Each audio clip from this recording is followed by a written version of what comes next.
Joining me to discuss the fiscal cliff is Republican Congressman Doug Lamborn of Colorado. Hello, sir.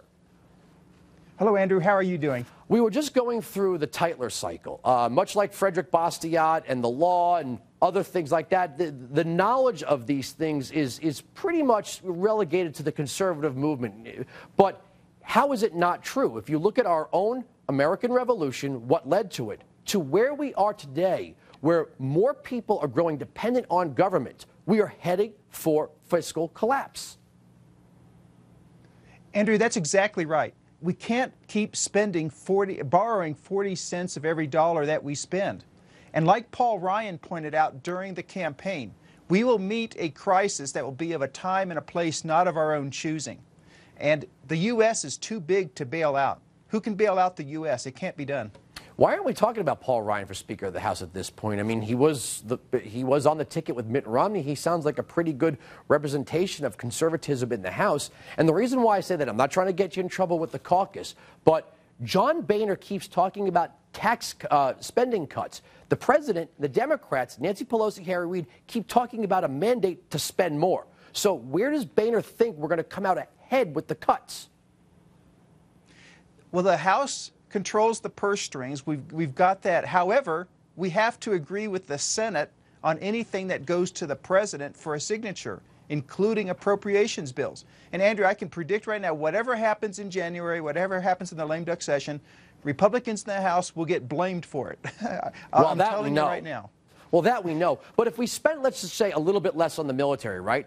But then made up that spending in entitlements, we didn't actually spend less. That's what I'm getting at. If the total spending increases, minor league cuts to particular programs doesn't mean spending cuts. It means we're spending more. So taxes have to go up to get that revenue.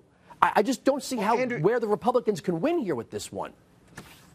No, and you're exactly right, Andrew. Every time taxes have been raised in the past, it's never gone to pay down the debt. Never. It's always been spent by the politicians in Washington, the big spenders, the liberals in particular.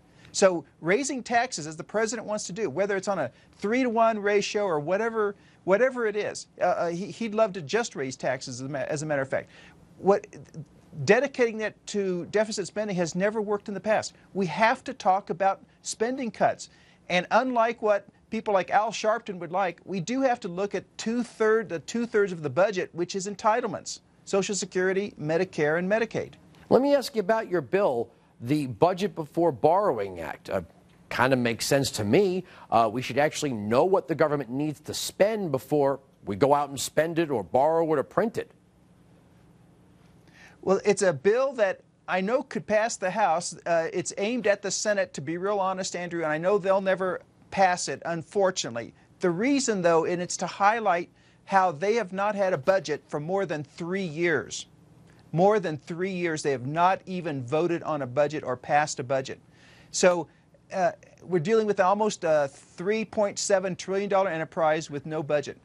So how can we borrow money, increase the debt ceiling to our nation when we're not even dealing with budgets? That's insane. Well, and the bill is to call attention to that. I was just going to jump in and say that Timothy Geithner said on Bloomberg Television that we shouldn't even have a debt limit. Okay, forgetting how crazy that sounds on the surface, what if we can't borrow any more money? What if the Chinese won't lend us any more money? The Europeans can't lend us any more money. The third world doesn't have any money to lend in the first place. So even if we got rid of the debt ceiling, what if there's nobody to lend us any more money? Well, Andrew, and we can't ever get rid of the debt ceiling. But China even is going to run out of money. China won't be able to bail out the U.S. And like you're saying, the others can't if they wanted to. So we have to look at spending. The Harry Reid, Chuck Schumer, those folks in the Senate are not talking about spending cuts at all. The president is not talking about that at all. We're trying to force him to the table to negotiate and come up with serious spending cuts. And not, by the way, Andrew, on defense only. Barack Obama's been hammering defense for 4 years.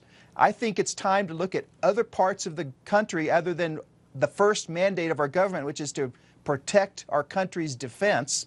Let's look at other things in the budget like the 2/3, which is entitlements, and get spending cuts on the table.